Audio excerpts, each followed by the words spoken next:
안녕하세요. 만평경매 신소영, 이주연입니다. 네, 요즘 이 코로나19 확산 여파로 지방 법원들이 지금 휴정에 들어가고 있는 실정이에요. 네. 아무래도 이제 경매 입찰을 하려면 직접 법원에 방문을 해서 서면으로 입찰을 해야 하기 때문에 많은 사람들이 모일 수밖에 그렇죠. 없잖아요. 그러다 보니까 위험할 수도 있기 때문입니다.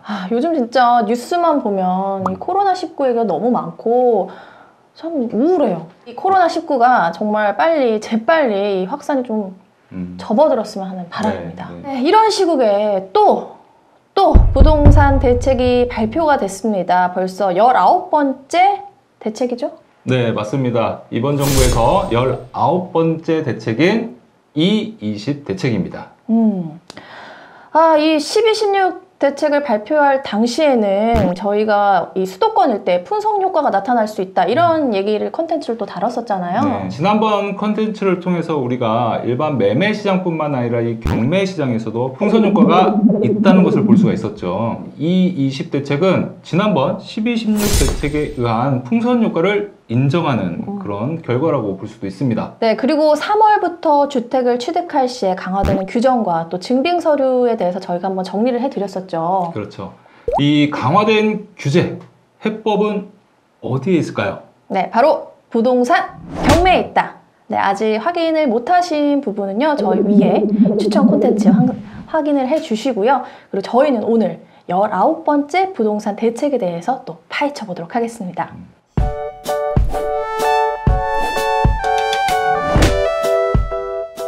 자, 이번 대책은 그동안 이 풍선 효과로 그 부동산 가격이, 아파트 가격이 들썩였던 수원시 영통구, 권선구, 장안구, 그리고 안양시, 만안구, 의왕시를 2월 21일부터 조정 대상 지역으로 추가 지정한 것과 투기 수요에 대한 엄정한 대책이 골자를 이루고 있습니다. 네, 이 지역들을 보니까요, 이미 뭐 GTX라든지 신분 당선 같은 그런 교통 호재가 좀 있던 지역이었고, 그리고 뭐 저희뿐만이 아니라 많은 곳에서 이 지역에 좀 어떤 아파트 가격의 상승을 예측했던 곳 아닌가요? 자료를 보면 이 수원을 지정한 이후로 신분당선 연장 이슈를 들고 있고요. 만안구의 경우 대폭 교통망 확충이 예고되어 있는 상황이라서 이 만안구와 의왕시에 대한 기대감이 높아지고 있는 상황이었죠. 특히 수원이 좀 많이 올랐더라고요. 수원 일대 아파트값 상승률이 8에서 9% 정도 급격한 오름세를 보였죠. 수원과 용인은 이미 뭐 1월부터 경매 시장에서 평균 응찰자 수와 낙찰가율이 많이 올라서 저희가 이제 경기도가 들썩인다라는 그런 콘텐츠도 다뤘었는데요. 이 규제가 너무 늦게 적용이 된 게 아닌가 싶어요. 네, 아마 그 풍선 효과를 예상하면서도 이 선제적으로 규제를 확대하면 부작용이 발생할 수도 있기 때문이죠. 그래서 정부 입장에서도 이 쉽사리 규제를 확대 적용하지 못했던 것으로 예상이 됩니다. 그리고 총선도 기다리고 있고요. 이 또 총선 이 선거가 있다 보니까 좀 결정이 쉽지는 않을 것 같습니다. 그런데 이 수원과 용인에 비해서 안양과 의왕은 좀 오름폭이 크지 않은 것 같은데 시장에 어떤 변화의 조짐이 있었나요? 네, 이 안양시 만안구와 의왕시 같은 경우는 그 교통 호재가 있다는 것 외에 특징적인 큰 변화를 감지하지 못했거든요. 교통 호재가 제일 중요한 호재 아닌가요? 투자자들이 좀 몰릴 수 있을 것 같은데. 네, 혹시 아나운서님 대장 아파트라고 들어보셨나요? 대장 아파트요? 네. 뭐 이제 그 지역의 어떤 좀 대장 대장 랜드마크 같은 그런 아파트 아닐까요? 네, 맞습니다. 이 대장 아파트의 시초는 강남에 있는 타워팰리스가 아닐까 싶은데요. 특정 지역 일대에 그 아파트값 상승을 주도하는 그런 아파트를 대장 아파트라고 하고 있습니다. 네. 이 만안구와 의왕시 같은 경우는 이 전체적인 호재가 있었던 건 아니고요. 일부 특정 대장 아파트가 급격하게 상승을 했습니다. 그러면 이렇게 일부 아파트 가격이 오른 것을 보고 미리 사전에 이런 규제를 좀 강화했다고 해석하는 건가요? 네, 그렇다고 볼 수가 있겠죠. 이 지역 그 대장 아파트로 불리우는 레미안 메가트리아와 프루지오 엘센트로 등 일부 신축 아파트를 포함해서 교통 호재가 예고된 일부 지역만 한정적으로 올랐다고 볼 수가 있습니다. 교통 호재도 영향권이 한정적이라고 하셨는데 그러면 어디가 호재의 영향권일까요? 네, 만안구 같은 경우는 월곡 판교선이 예정된 지역이라서 이 광명역과 가까운 지역, 그리고 1호선, 기존 1호선이 있는 안양역 주변 일대가 호재 영향권이고요. 인덕원 동탄선이 들어서면 그 의왕시 오전동, 내선동, 포일동 일대가 호재 영향권으로 들어갈 것 같습니다.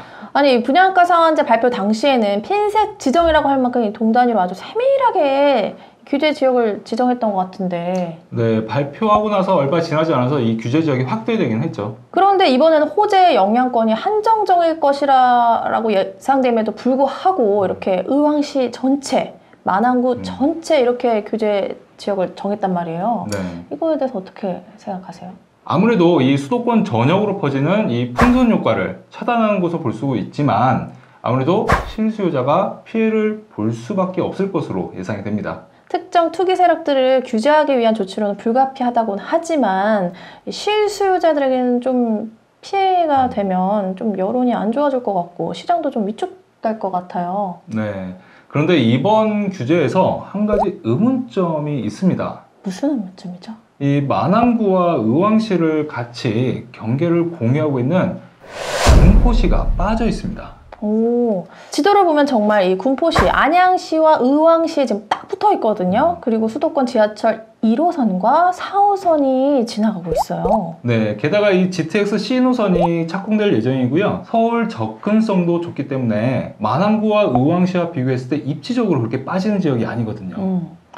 보니까요, 정말 어떻게 보면 수원보다도 어쨌든 서울에서 더 가깝고 이런 교통 호재들도 있고 생활 여건도 좋아 보이고요. 입지적으로는 정말 빠지지 않는 것 같은데 왜 이곳이 이렇게 쏙 빠졌을까요? 네, 그렇기 때문에 또다시 이 풍선 효과가 생길 가능성이 큽니다.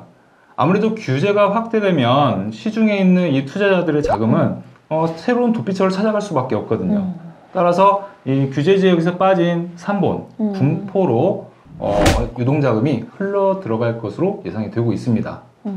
그렇다면 뭐 마용성에서 수용성, 수용성에서 군포 뭐 이런 흐름을 좀 예측하시는 건가요? 사실 발표 일주일 후인 26일에 네. 이 군포에 있는 아파트가 경매에 입찰을 했는데요. 60제곱 아파트에 47명, 그리고 낙찰가율이 무려 132%를 기록했고요. 그리고 85제곱 아파트에 18명, 116%의 낙찰가율. 와, 어마어마합니다. 네, 특히 이 레비안 하이어스는 군포에 있는 대장 아파트로 불리고 있기 때문에 향후 이 일대의 아파트가 상승이 불가피하지 않을까 생각이 됩니다.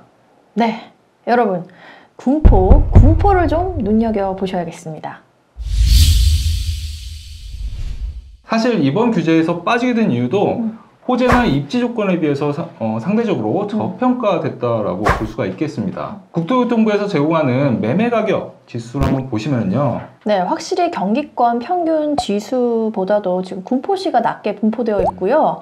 매매 가격 지수도 지금 100을 넘지 않고 있어요. 이 규제가 미치지 않았던 이유를 좀 이해할 수 있을 것 같아요. 네, 사실 개발 호재만으로 그 규제 지역으로 묶으면 이 지역 주민들의 공감을 얻지 그쵸. 못할 것으로 예상이 되거든요. 정말 뭐 이러지도 못하고 저러지도 못하고 어느 하나 쉬운 결정은 없네요. 현재 입찰 기일이 정해진 이 군포시 아파트는 많지는 않습니다. 하지만 GTX C 노선을 중심으로 1, 4호선 접근성을 고려해서 눈여겨볼 필요는 있겠습니다. 여러분, 군포 눈여겨보시기 바랍니다. 네, 그리고 부동산 규제 홍수 속에서 이 부동산 트렌드와 전망, 저희 유튜브 만평 경매와 함께 하시기 바랍니다. 저희는 다음 시간에 또 좋은 컨텐츠로 돌아오도록 하겠습니다. 네.